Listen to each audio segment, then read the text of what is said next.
My name is Julian Vance, and I am 42.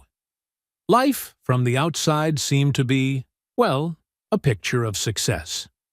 I had a huge penthouse in Manhattan, of all things, glass and steel construction, way above the city and its unceasing hum. Most of my days would just fly with huge meetings, conference calls with people across the globe, and power lunches as a senior partner in one of the major New York financial institutions. This ever-illuminated skyline, all those lights and ambitions, served as my backdrop.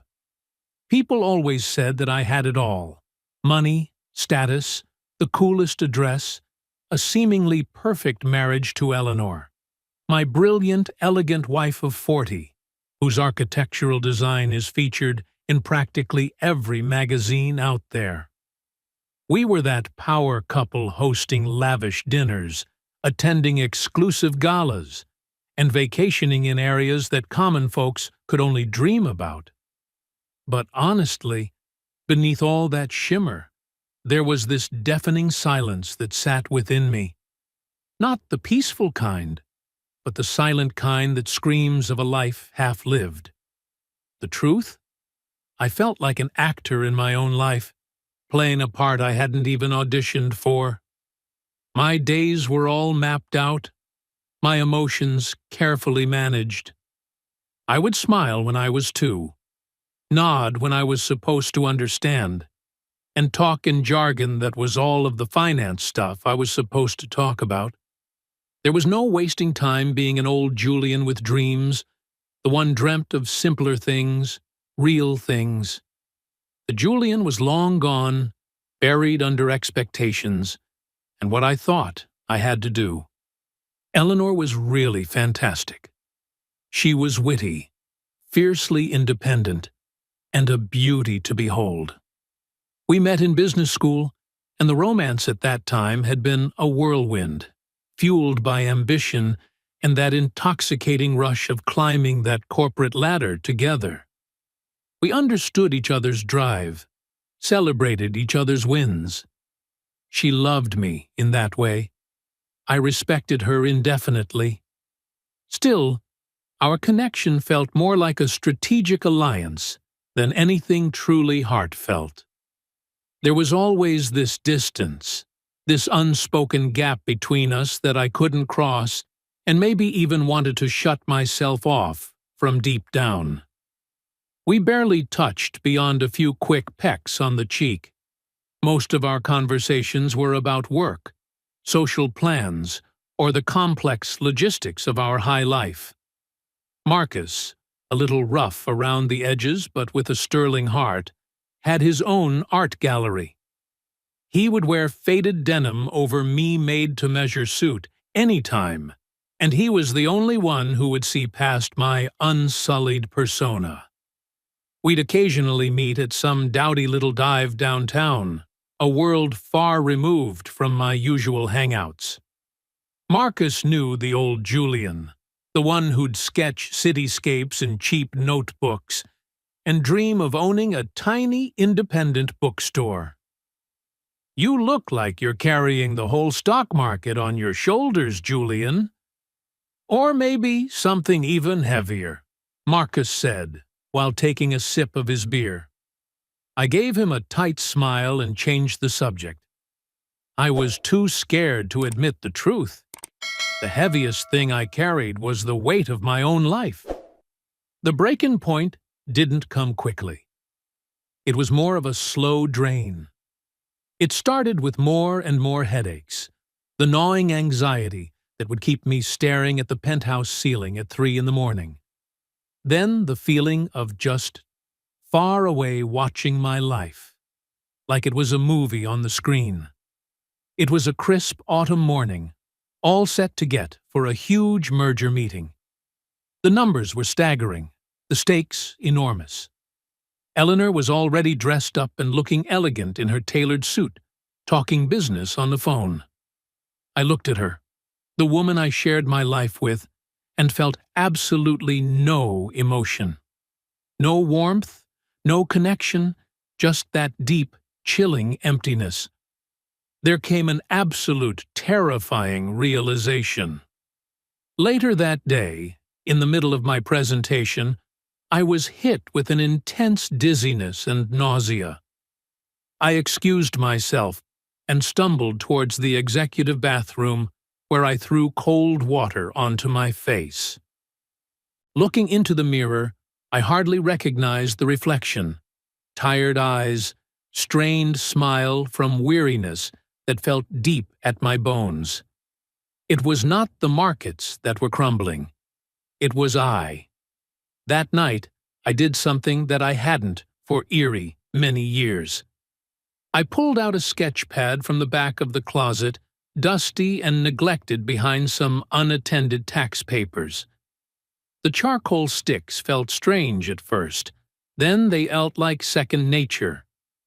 I began to draw not of the city outside, but of an imaginary quiet little town with a winding river, an old and shabby house with a welcoming porch. As I drew, faintly began to stir inside me the whisper of a long-lost dream. The next weeks were a silent battle. I went to work, held meetings, made decisions, but whatever little else happened to me, I was always somewhere else, sketching scenes in my head and reliving episodes from a life I had left behind. I even started taking longer walks, letting myself wander through quiet neighborhoods, suggesting to stay in small independent shops. I was searching for something, anything to echo the person I used to be.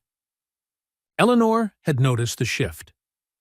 "You're distracted, Julian," she said one evening, a slight concern under her voice. "Is everything okay with the firm?" I mumbled something about stress and about a demanding new client.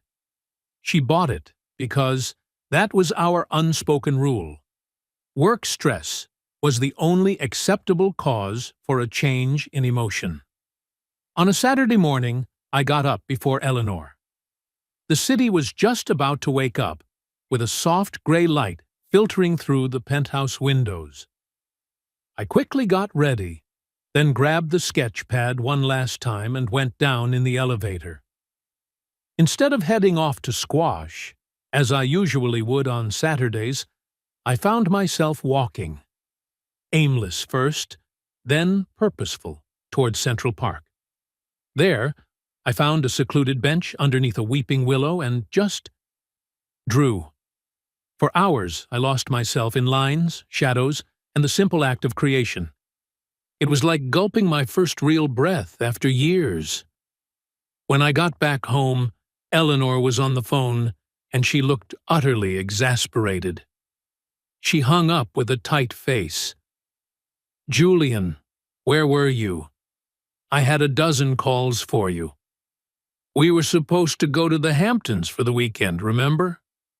Her voice had this all-too-present edge of frustration. "I just needed to clear my head," I muttered, softer than usual. "Went to the park." She stared at me and looked at the sketch pad I was holding. Her beautiful eyebrows knit together. "The park? With that?" There was a slight edge of dismissiveness in her tone, a polite bewilderment. Not malicious, but it betrayed complete incomprehension. It immediately struck me how wide that chasm lay between us. That night, sleep could not come. That huge penthouse's silence was suffocating. I knew this with a cold certainty chilling down to my bone that I could not keep up this charade. It was unfair to Eleanor, and it was absolutely sucking me dry. On the following Monday, I called Marcus. "Are you able to meet with me? I really need to talk about something." He had picked a quiet, unassuming cafe some miles away from the financial district. "I can't do this anymore, Marcus," I whispered. "This life, it's just not mine. I feel like I'm drowning." Marcus listened, serious. "Took you long enough, Vance," with the faintest of smiles. "What are you going to do?"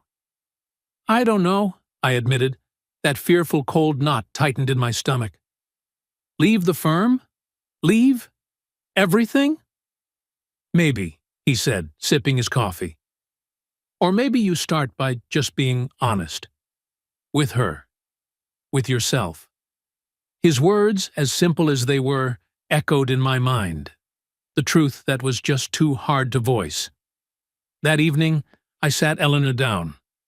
She was already dressed for a charity dinner, and dressed like she ruled the place. Eleanor, my voice shook. We need to talk about us. Her eyes narrowed just a little, a flicker of something unreadable in them. Julian, now? We're already late. It can't wait, I insisted, voice now pretty steady. I can't keep doing this. I'm not sure that I'm happy. Not really happy. And I don't think you are either. Not with me. The rigid perfection melted away from her fiery tears. They silently and swiftly welled up. How long? She whispered. Years, I said, burning with my own pain. Maybe always. I think I married you because it made sense. Because it was the logical next step. Because everyone expected it. Because I was afraid to be alone. Afraid to fail at the life I thought I was supposed to have. She stood and walked toward the window, turning her back toward me.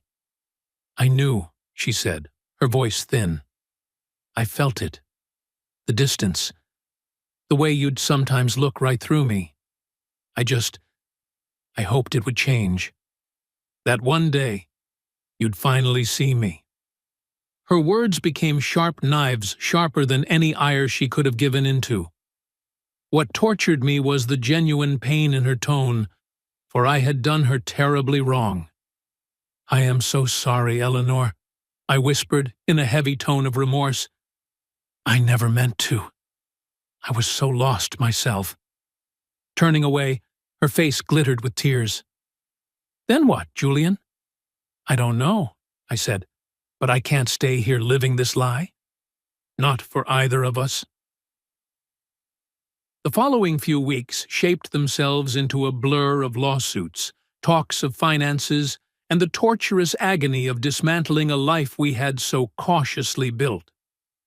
Eleanor was in a temporary apartment downtown, while I stayed in the penthouse, filled now only with deafening silence. The place, which once stood for triumph, felt alone now, a vast, empty cage. I began spending my evenings and sometimes into the wee hours of the morning sketching, drawing maybe the city outside, the empty rooms, or the silent corners of the park. It was a way to finally process and see the world, and myself, for what we really were. Marcus visited often, always with takeout in hand, and always ready to lend his light-hearted company. So, you're finally going to buy that bookstore, Vance? He chuckled with kind eyes. Maybe, I replied with a faint smile. Maybe something even simpler. I just need to find me first. I resigned from the firm, an announcement that shook my professional world to its core. Calls came forth from all directions, partners expressing disbelief, concern, anger. I've stood my ground. The fear had been present, but now it was fading into some weird feeling of freedom. I sold the penthouse. It felt like a symbolic gesture, like finally shedding the gold cage. I invested some of the proceeds in a modest, sunny apartment in a brownstone in the west. Village, an area lined with trees and independent shops, just the kind of place I had envisioned drawing. It was modest, for sure, not prestigious at all, but it felt like home, a sentiment the penthouse could wild never muster. Groundbreaking changes came for a new life that wasn't glamorous. Freelance editing was my choice, well below what I used to make, but it was rather flexible to accommodate my art. I chose evening drawing classes at a local community college amidst people from all walks of life just pursuing a passion. I was no longer Julian Vance, senior partner. I was just Julian, the guy who loved to draw. Sometimes I still saw Eleanor for a coffee or a quick lunch. The initial pain had softened into a quiet understanding. She had found new life radiance in pursuing smaller, more personal architectural projects that truly sparked her creativity. We were finally two separate individuals instead of halves of a power couple. One rainy afternoon, I found myself sketching at a small park near my apartment. A woman sat on a nearby bench reading a book. She had kind eyes and a gentle smile, reminding me of warmth amid the cold drizzle. We started talking about the rain, then about books, and then about art. Lena was her name, and she taught art history at a local university. Our conversation flowed so easily with an honest curiosity I hadn't felt in years. We spent hours just talking, sharing thoughts, ideas, and enjoying the companionship without words. It wasn't a wild, camera-panning love story that would make for good movie fodder. It was a slow, hesitant intimacy filled with shared laughter and real, sincere conversation. For the first time ever, I felt seen as nothing more than Julian, the man learning to draw, learning to feel, and learning how to breathe. I didn't know what was coming next. There were still days when I doubted, moments when money was a concern, and an occasional pull of regret for how much I caused someone to hurt. But those moments rarely lasted long. When I gazed upon the New York skyline through the window of my little apartment, I no longer saw a stage filled with demand. I saw a wonderful tapestry of possibilities. My hands, which until now had been so used to gripping hold of power, somehow now held onto charcoal and brushes. My heart, which had remained silent for so long under the crushing weight of fear, was starting to sing its own little spontaneous tune. It was a messy, imperfect journey, but it was mine. And within the thick crowd of this never-ending city, sometimes finding even one's own faint echo is the truest success. So that's Julian's tale. It's not always easy to tear down the walls we've built about us and let go of a life that seems perfect. But sometimes finding your own true echo, that subtle yet sincere voice within you, could be the bravest thing on earth. If Julian's pilgrimage stirred you in some way, even just a hint of it, I really would love to hear from you. Have you felt so ever that you were living somebody else's life? Have you gallantly stepped into your own courage? Let's share reflections in the comments. Your stories matter. If this touched you somehow, or gave you a bit of inspiration, go ahead and like this video, and do subscribe for more tales about the road surfaces of life. Real, messy, but utterly meaningful. Thanks for listening. Until then, take care.